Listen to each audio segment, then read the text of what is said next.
여러분 안녕하십니까? 뉴스라이브 문을 엽니다. 이번 한 주는 폭염 주의하셔야겠습니다. 오늘 서울 한낮 기온 34도까지 올라가겠고요. 이번 한 주간 30도가 넘는 찜통더위가 이어지겠습니다. 무더위도 이렇게 기승을 부리는데 새로 시작된 기초의회들은 자리 싸움 때문에 여전히 파행인 곳이 많습니다. 오늘 이 부분 집중적으로 전해드리도록 하겠습니다. 7월 16일 뉴스라이브 지금부터 시작합니다. 오늘의 헤드라인입니다. 상임위 구성으로 갈등을 빚은 마포구의회가 자동 폐회됐습니다. 상임위 구성은 다음 회기로 넘어갔습니다. 중구의회 임시회가 마무리됐습니다. 서양호 구청장의 주민참여 예산과 동화동 주차장 사업 방향이 도마 위에 올랐습니다. 상계동에서 왕십리까지 25분 만에 주파하는 동국선 경전철 사업이 내년도 공사에 들어가 2024년 완공됩니다. 10년이 전 강남구청장의 비리 증거를 인멸한 혐의를 받고 있는 전 전산정보과장이 2심에서도 실형을 받았습니다.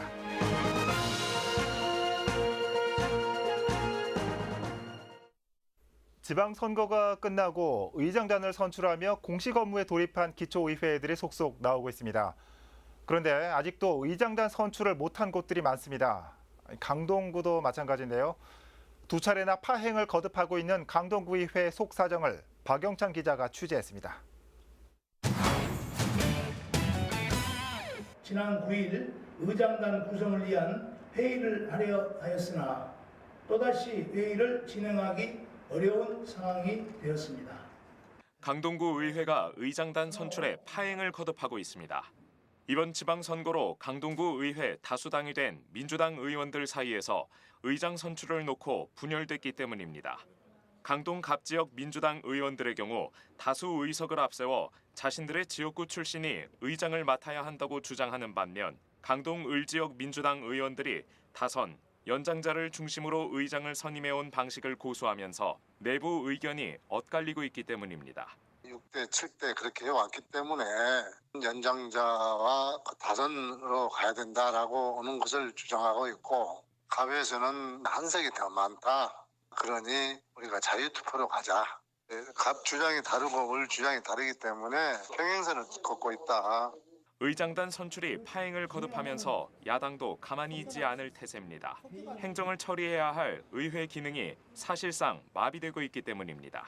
집행부도 마비가 되어 있는 상태인데 불구하고 지금 다수당이라는 어떤 수로서 지금 저렇게 파행을 계속 거듭하고 있는데 우리 나름대로 이제 성명서를 발표하고 물리적 행동을 가해서라도 해야 되겠다 생각을 합니다. 한편 민주당은 다음 주 의장단 선출을 목표로 마라톤 협상을 이어갈 것으로 알려져 향후 협의 결과에 관심이 쏠립니다. 딜라이브 서울경기 케이블TV 박영찬입니다. 의장단 구성을 두고 양당의 입장이 엇갈리는 건 성북구의회도 마찬가지입니다. 결국 과반 의석을 차지하고 있는 더불어민주당 소속 의원들만 참석한 채 의장단 선거를 진행했습니다. 이를 두고 야당 의원들의 반발이 커지고 있습니다. 계속해서 이혜진 기자입니다. 선출해야 할 자리는 의장과 부의장 그리고 상임위원장 4석을 포함해 모두 6석.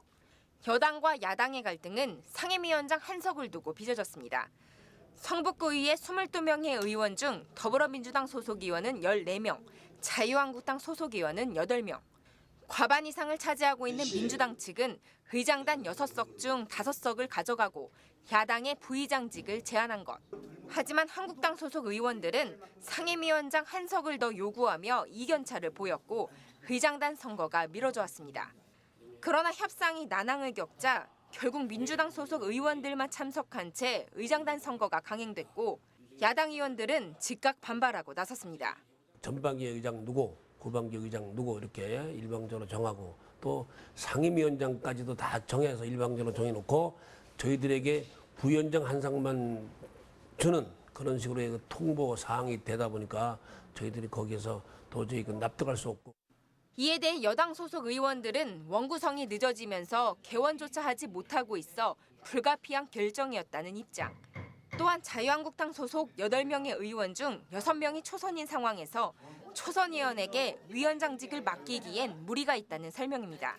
일단 그래도 의회 경험이 있고 상임위를 좀 좀 끌고 갈 수 있는 분이 상임위원장을 하는 것이 맞기 때문에 초선 의원만 있는 자유한국당에 상임위원장을 주는 것은 좀 문제가 있지 않냐, 이런 건 사실 때 저희 당의 의총에서 나온 이야기고 명분이기도 합니다. 한편 이번 논란을 두고 선거 방식에 대한 지적도 나오고 있습니다. 성북구 의회는 지난 7대부터 교황식 선거제를 채택하고 있는데 과반 이상이 초선 의원으로 구성된 성북구 의회 특성에 맞지 않는 선출 방식이라는 것.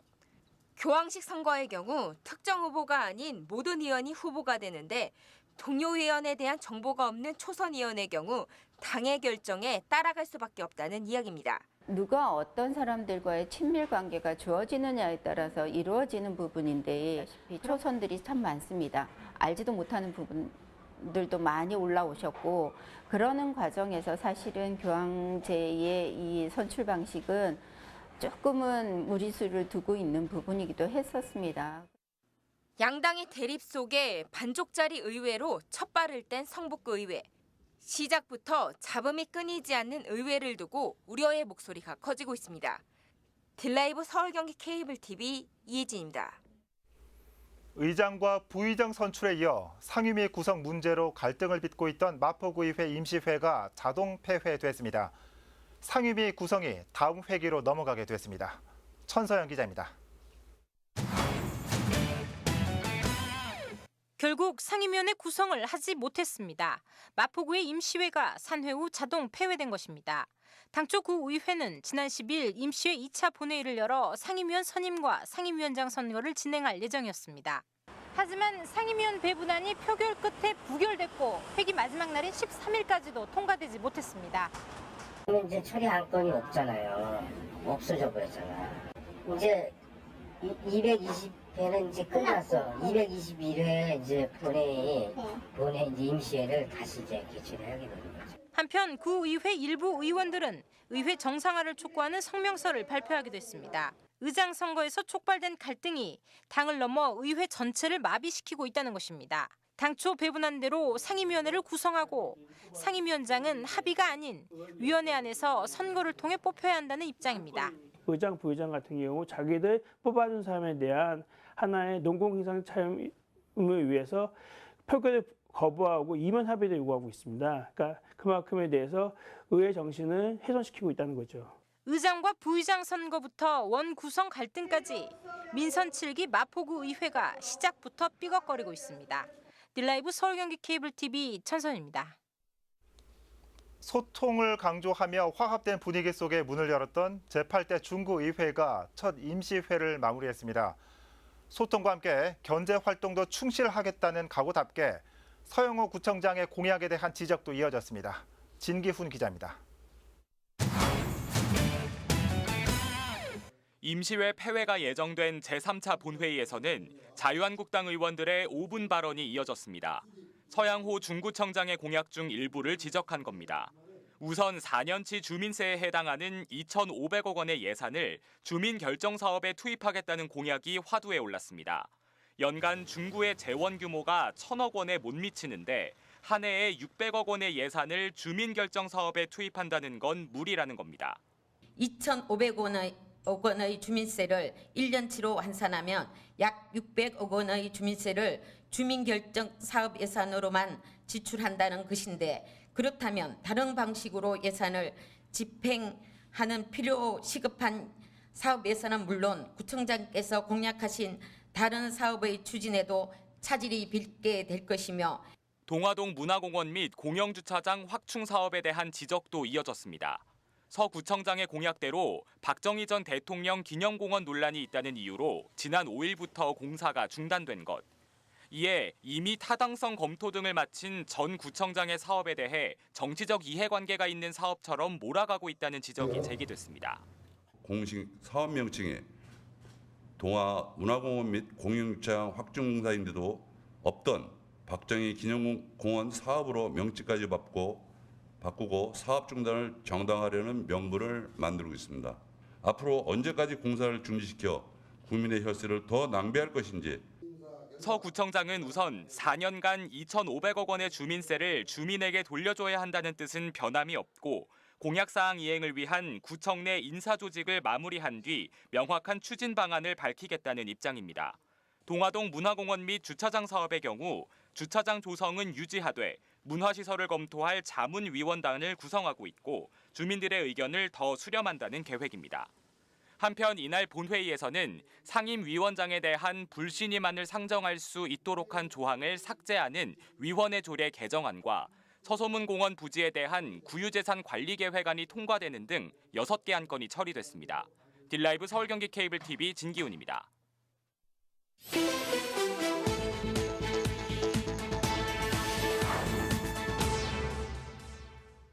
어제 새벽 4시쯤 성동구 금호 일가동 주민센터 앞 도로에서 화물 트럭이 중앙 분리대를 들이받는 사고가 났습니다. 이 사고로 운전자 53살 김모 씨가 운전대 사이에 다리가 끼어 구조 후 인근 병원으로 옮겨졌습니다. 구조대는 정확한 사고 원인을 조사하고 있습니다. 지난 14일 성동구 행당동의 한 건물 외부 테라스에서 화재가 났습니다. 이 불로 인명피해는 없지만 에어컨 실외기 2대가 소실돼 100여만 원의 재산 피해가 났습니다. 소방당국은 테라스에 설치된 냉동창고 주변에서 담배꽁초가 발견된 것을 근거로 담뱃불에 의한 화재로 보고 있습니다. 지난 14일 노원구 상계동에서 승용차가 전신주를 들이받는 사고가 났습니다. 이 사고로 운전자 81살 이모 씨와 동승자 70살 박모 씨가 경상을 입어 인근 병원으로 이송됐으며 인근에 주차돼 있던 차량도 들이받아 SUV 차량 한 대가 일부 파손됐습니다. 화물차 한 대가 연기에 휩싸였습니다. 14일 오전 6시쯤 구로구 구로동을 지나던 1.2톤 화물차에서 불이 났습니다. 화물차의 적재부에서 시작된 불은 6분 만에 진압됐고 구조대는 화재 원인을 조사 중입니다. 뉴스라이브 사건 사고였습니다.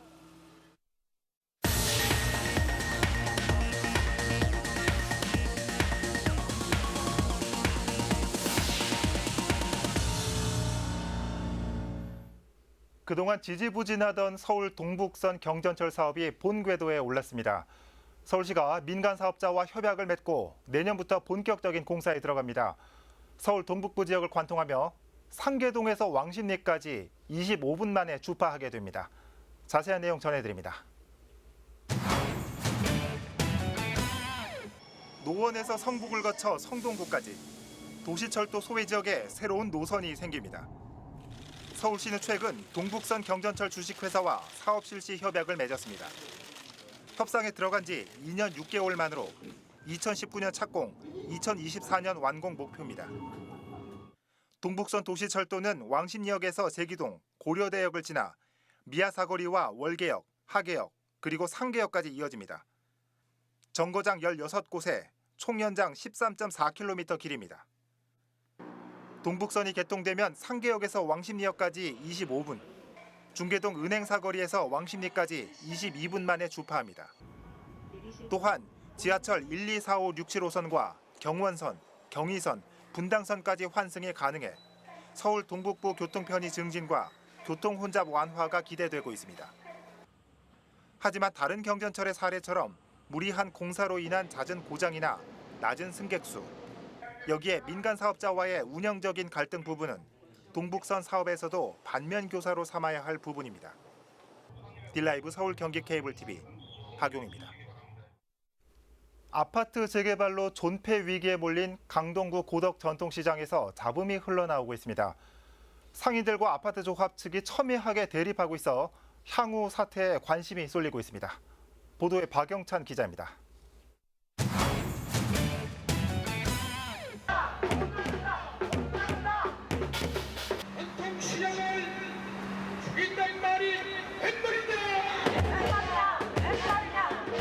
시장 상인들이 목청을 높입니다. 자신들이 일하고 있는 전통시장을 중심으로 바로 옆 재건축 아파트 주민들이 이용할 도로와 오수관로 확장 공사 계획이 알려지면서 시장이 존폐 위기에 몰렸기 때문입니다. 상인들은 해당 공사 계획을 사전 논의 없이 일방적으로 통보받았다는 것에 분통을 터뜨립니다. 도시 디자인과의 강동구에서 허가가 못 나온다 하길래 시장을 통보도 없이 하수도 공사로 치워달라고 했습니다. 제대로 만들어줘야 된다. 시장을 살려줘야 된다. 해당 공사 계획을 추진하는 재건축 조합 측도 상인들의 주장에 팽팽하게 맞섭니다. 고덕 전통시장이 위치한 토지가 사실상 구유지인데다 시장 바로 뒤쪽의 토지 일부를 기부 체납할 예정이기 때문입니다. 여기에 당장 내년 안에 수천여 세대의 입주가 계획돼 있는 만큼 기반시설 확충을 위한 보강 공사가 불가피하다는 입장입니다. 전통시장과 주택 재건축 업무를 담당하는 구청 측 관계자들은 사태 해결에 만전을 기하겠다는 입장입니다. 상인들이 요구하는 시장 존치와 재건축 조합 측의 기반시설 확충 입장이 첨예하게 대립하고 있는 만큼 원만한 협의를 위해 노력하겠다는 방침인 것으로 알려졌습니다. 한편 시장 상인들과 아파트 재건축 조합 측은 이번 주 안에 시장 존폐를 놓고 양자 회동을 할 것으로 알려져 추후 협의 결과에 관심이 모아지고 있습니다. 딜라이브 서울경기 케이블 TV 박영찬입니다. 30여 년 동안 지체됐던 종로구 세운 4구역 일대 도심 재개발 사업이 종로구의 사업 시행 인가를 받으며 출발 신호탄을 쐈습니다. 도심 한가운데 호텔과 오피스텔 등을 포함한 대규모 복합단지가 조성될 전망입니다. 송지현 기자입니다. 종묘 앞 고층 개발 논란 등으로 장시간 지체됐던 세운 4구역의 재개발 계획이 본격 추진됩니다. 종로구 사업 시행 인가 고시가 마무리됨에 따라 높이 최대 18층, 연면적 30만 제곱미터의 복합단지가 들어서게 된 겁니다. 호텔 2개 동과 업무시설 5개 동, 오피스텔 2개 동과 함께 지하 1층부터 지상 3층까지는 판매 시설이 자리하게 됩니다. 기존의 세운 재정비 촉진 계획은 종로 3가동 일대 3,4만 제곱미터를 8개 대구역으로 나눠 철거한 뒤 개발하는 방식으로 추진했습니다. 하지만 세계 문화유산으로 지정돼 있는 종묘를 훼손할 수도 있다는 우려가 제기됐고 소규모 구역과 중규모 구역 등 171개 구역으로 분할 개발하는 쪽으로 계획이 변경된 겁니다. 이 너무 낙후된 우리 참 종로 한가운데를 정말 아름다운 도시로 만드는데 최선을 다해보자 이런 일념을 가지고 여기까지 왔습니다. 종묘에서 남산까지 녹지축을 조성하는 보행 재생 프로젝트와도 연계해 경관 녹지를 도입하는 등 도심 보행 환경 개선 효과까지 기대하고 있습니다. 내년 상반기 중 관리 처분 인가에 이어 이주 및 철거, 문화재 조사를 거친 후 2021년에 착공할 예정입니다. 도심 한가운데 상업 복합단지가 들어서는 만큼 세운상가의 도시재생 사업도 탄력을 받아 주변 환경도 크게 달라질 것으로 예상됩니다. 광화문까지는 개발이 많이 된 상태에서 이제 종각을 지나서 종로로 이어지는 이쪽 부분은 이제 개발이 좀 많이 안 된 부분들이 있습니다. 그래서 그 시에서 추진하고 있는 보행축이라든가 이런 부분들과 저희 구역이 잘 계획이 연계된다면 앞으로 이제 활성화되는 데 큰 도움이 될 수 있을 거라고 저희. 하지만 세운상가 일대를 제조업 기반의 4차 산업혁명의 거점으로 변신시키겠다는 서울시의 의도와는 달리 임대료 상승에 따른 젠트리피케이션 현상이 발생할 경우 기존 제조업 중심의 상인들이 쫓겨날 것이라는 우려도 제기되고 있어 이에 따른 대책도 필요해 보입니다. 딜라이브 서울 경기 케이블 TV 송지현입니다. 사회적 기업이나 협동조합처럼 규모가 작은 단체들이 대기업에 맞서기란 쉽지 않습니다. 서대문구 사회적경제마을센터에서는 사회적 경제 기업들이 한자리에 모여 네트워크를 만들고 노하우도 공유하는 자리가 마련됐습니다. 보도에 오신영 기자입니다. 청소년들에게 사진을 교육하는 사회적 기업가 정상훈 씨는 사업 파트너를 찾고 있습니다. 청소년 교육 프로그램을 운영하는 다른 사회적 기업과의 협업으로 보다 다양한 교육 프로그램을 기획하고 싶기 때문입니다. 사회적 기업이나 협동조합들이 아직은 규모가 작고 시작한 지가 얼마 안 되기 때문에 혼자서 할 수 있는 역량이 굉장히 적습니다. 그래서 협동과 연대를 통해서 서로 힘을 모으게 되면 훨씬 더 큰 시너지가 나오기 때문에. 또 다른 사회적 기업을 운영하고 있는 하영태 씨는 서대문구 사회적 경제마을에 입주해 어느덧 2년 차를 맞았습니다.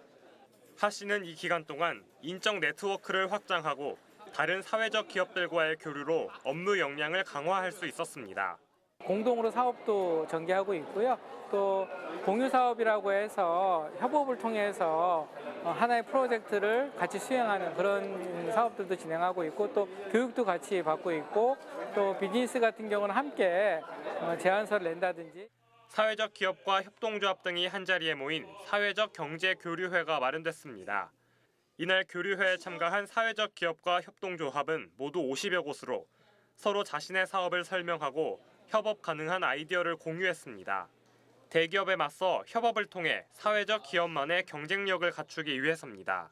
사회적 경제가 시장 경제의 어떤 한계점을 보충해주고 또 재벌 중심의 대기업 중심의 이런 경제가 아니라 사회적 약자들도 자기들 스스로가 연대하고 협동해서 그 조직을 통해서 경제적인 성과를 만들어낼 수 있다고 생각하기 때문에 올해 서대문구에서 운영되고 있는 사회적 기업은 모두 179곳입니다. 서대문구는 내년 실행되는 지역이재 공모 사업에 보다 많은 사회적 기업이 공동으로 참여할 수 있는 방안을 마련할 계획입니다. 딜라이브 서울 경기 케이블 TV 오신영입니다.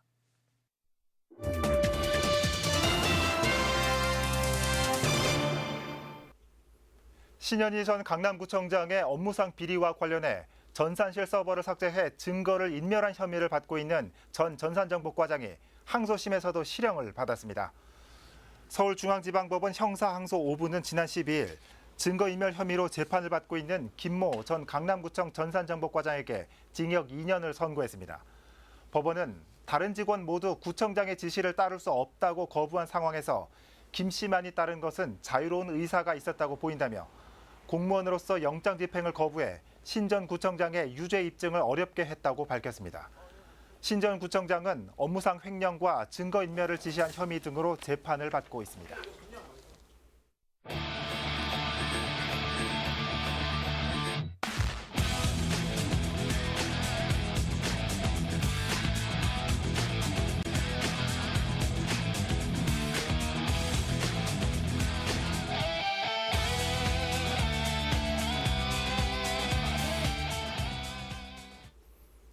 서울의 아파트 경비원 해고 문제를 다룬 게 얼마 전 같은데 또다시 경비원 감원 논의가 나올 것 같습니다. 내년도 최저임금 8,350원. 노동계와 소상공인 모두 반발하고 있는 가운데 이러지도 저러지도 못하는 경비원들의 불안감은 또다시 시작됐습니다. 최소한의 임금 보장, 최소한의 고용 안정도 함께 필요할 겁니다. 뉴스라이브 마칩니다. 시청해 주셔서 고맙습니다.